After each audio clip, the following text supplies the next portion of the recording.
Project किस्से कविताएं में आपका स्वागत है। आज मैं आपके सामने टहकन जैमिनीय अश्वमेध की कथाएं का 4th एपिसोड लेकर प्रस्तुत हुआ हूं। तीसरे एपिसोड के अंतिम क्षणों में हमने जाना था कि अग्निदेव की प्रेरणा से नीलध्वज ने अर्जुन के सामने समर्पण कर दिया था। अश्व सौंप दिया है वापस अर्जुन को और यह भी प्रतिज्ञा ली है कि आगे की यात्रा में वह अश्व की सुरक्षा का जो है दायित्व संभालने के लिए भी तैयार है। एक और यह समर्पण की बात हो रही है तो दूसरी ओर नीलध्वज पत्नी ज्वाला को यह सब स्वीकार नहीं। वह तो प्रतिशोध की ज्वाला में जल रही है। पुत्र वियोग में वो चल देती है अपने भाई उल्मुख की ओर और प्रार्थना करती है अपने भाई से कि भाई मेरा प्रतिशोध जो है उसको पूरा करो। जब उसे उल्मुख की ओर से निराशा हाथ लगती है तो वो चल देती है वहां से। गंगा जी को उसे पार करना है। नाविक कहता है कि गंगा जी के जल से उसे अपने पांव धोने पड़ेंगे, लेकिन ज्वाला उसे स्वीकार नहीं करती कि गंगा अपवित्र है, निर्लज्ज है, वह ये सब नहीं करेगी। तभी गंगा जी प्रकट होती हैं और प्रश्न करती हैं ज्वाला से कि वह ऐसा क्यों सोचती है। तभी ज्वाला कहती है तुम निर्लज्ज हो क्योंकि अर्जुन ने तुम्हारे पुत्र भीष्म का वध कर दिया है और तुम अभी भी जो है वो बह रही हो। जैसे ही वह पता चलता है गंगा को भीष्म के बारे में, जनमेजय जो है जैमिनी से पूरी की पूरी कथा सुन रहे हैं और गंगा जी क्या कहती हैं। तभी पुत्र शोक से व्याकुल गंगा के मन में अत्यधिक क्रोध उत्पन्न हुआ।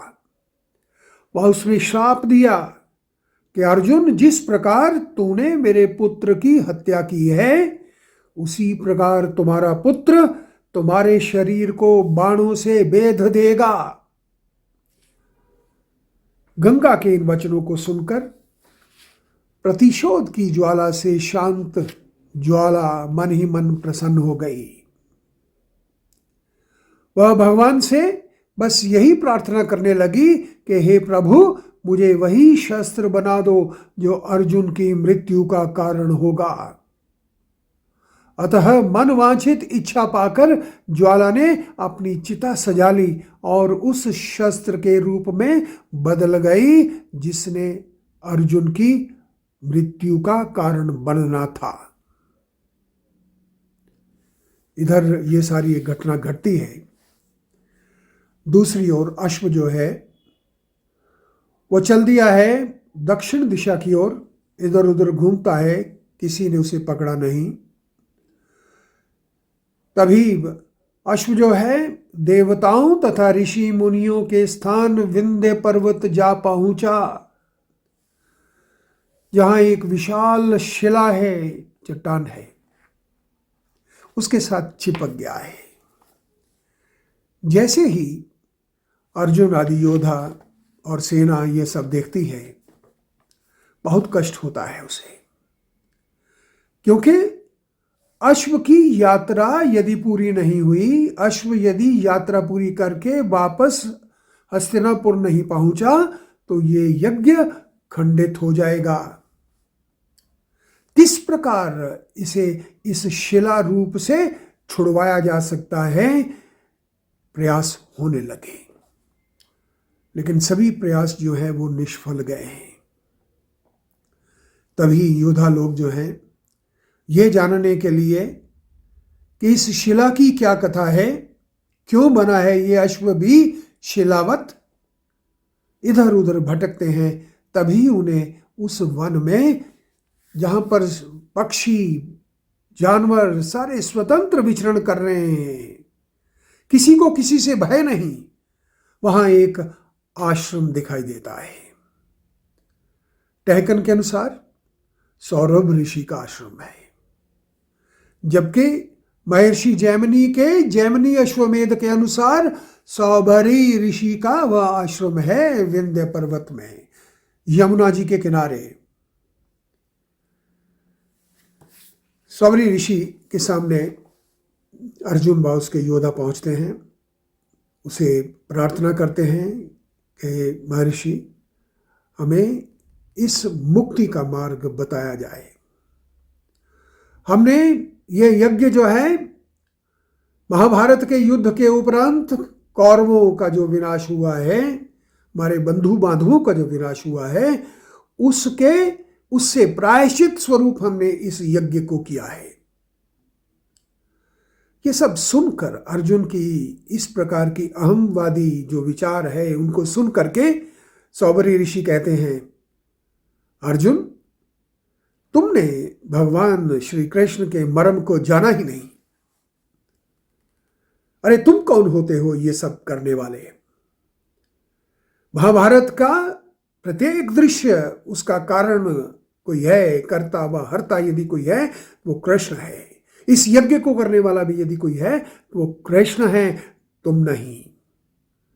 अर्जुन को एहसास होता है, अपनी उस गलती का क्षमा याचना करते हैं और प्रार्थना करते हैं सौभरी ऋषि से कि वे इस शिला का वृतांत बताएं।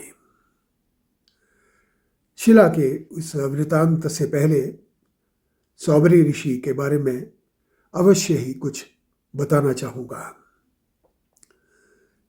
सौभरी ऋषि विंध्य पर्वत में यमुना के किनारे उनका आश्रम है, और यमुना के गहरे पानी में बैठ करके वो तपस्यारत रहते हैं, सिद्ध हैं वे।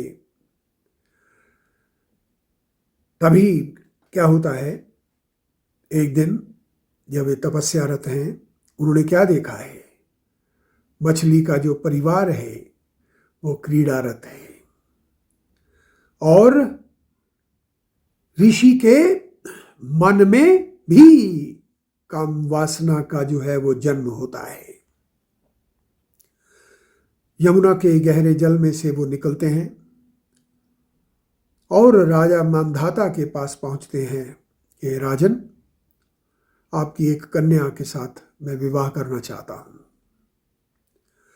मंधाता यद्यपि उन्हें यह पसंद नहीं था, परंतु उन्होंने किसी प्रकार का विरोध नहीं दिखाया है, क्योंकि वे महर्षि के कोप भाजन नहीं बनना चाहते। वे कहते हैं, राजन, मेरी लड़कियां, उनसे आप मिल लीजिए, जो आपको पसंद करे उसके साथ आपका विवाह कर दूंगा। महर्षि को जो है महलों में ले जाया जाता है, जहां उनकी पुत्रियां हैं। सौभरी ऋषि जान जाते हैं कि जिस प्रकार की अवस्था में वे हैं उसे कोई स्वीकार नहीं करेगा। तभी वे अपने योग बल से एक सुंदर युवक का, जो आकर्षक है, अद्वितीय है, वह रूप धारण कर लेते हैं, और राजा की 50 पुत्रियां जो हैं वो सभी की सभी ऋषि के गले में माला डाल देती हैं। यानी सभी का विवाह, ऋषि अपनी योग बल से ही सभी के साथ विवाह रचते हैं। अपने आश्रम लौट आए हैं और अपनी योग माया के माध्यम से ही बहुत सुंदर महलों का जो है वो बनाते हैं अपनी रानियों के लिए। लंबे समय तक उनके साथ उनका जो है संपर्क रहा है। तभी उन्हें अपने उस भटकाव का, कि कैसे जीवन में वे भटक गए, उनकी याद आती है और लौटते हैं अपने उस साधक जीवन में। इस तरह का सौबरी ऋषि के बारे में जो है वो प्रचलन है। अब उस शिला की बात बताते हुए सौबरी ऋषि कहते हैं कि ये कोई आम शिला नहीं है, इस शिला का भी एक इतिहास है। धौम्य ऋषि के शिष्य अरुणी, उनकी कथा है। धौम्य एक सखत ऋषि थे, अपने शिष्यों को उनकी परीक्षा अच्छी तरह से लिया करते थे। अरुणी एक उनका शिष्य था, सेवा भाव उसमें बहुत था, गुरु भक्ति थी उसमें। एक दिन मूसलाधार वर्षा हुई और धौम्य ऋषि ने अरुणी से ये कहा कि खेत में पानी जो है बहुत ज़्यादा जब हो जाएगा तो उसकी मेड़ टूट जा सकती है और उसकी उर्वरता खत्म हो सकती है, तुम उस मेड़ को बचाए रखो, यदि कहीं टूटती है तो उसे बनाओ। अरुणी चले जाते हैं, गुरु का आदेश मान करके प्रयास करते हैं कि वो मेड़ जो टूटी है वो पुनः बन जाए, नहीं बन पाती। तो वो क्या सोचते हैं कि इसकी उर्वरता है इस खेत की वो खराब ना हो जाए, उस मेड़ के टूटे हुए हिस्से में स्वयं को लिटा देते हैं। वर्षा खत्म भी हो गई है, शाम का समय है, रात होने वाली है। गुरु परेशान है कि अरुणी अभी तक क्यों नहीं आया। शिष्यों को लेकर जाते हैं तो क्या देखते हैं कि गुरु जो है, गुरु का जो वो शिष्य है अरुणी, वह उस जगह पर खेत की मेड़ जो टूटी पड़ी थी वहीं पड़ा है और अभी भी नहीं उठा है कि कहीं इस खेत का जो पानी है वो फिर बाहर न चला जाए। शिष्य की उस भक्ति को स्वीकारते हुए उसे उठाते हैं और उसे वरदान देते हैं कि तुम्हें हर प्रकार की मेरी विद्या जो है बिना किसी पुरुषार्थ के प्राप्त हो। और उसका जो नाम है उन्होंने उद्दालक रखा है। उद्दालक की अब आगे कथा है। उसकी पत्नी का नाम चंडिका है। चंडी जो एक अभिशाप के कारण शिला बनी है। अब इस कथा को हम अपने अगली एपिसोड में आपके सामने लेकर आएंगे। तब तक आप अपना ध्यान रखिए। आपका बहुत बहुत धन्यवाद।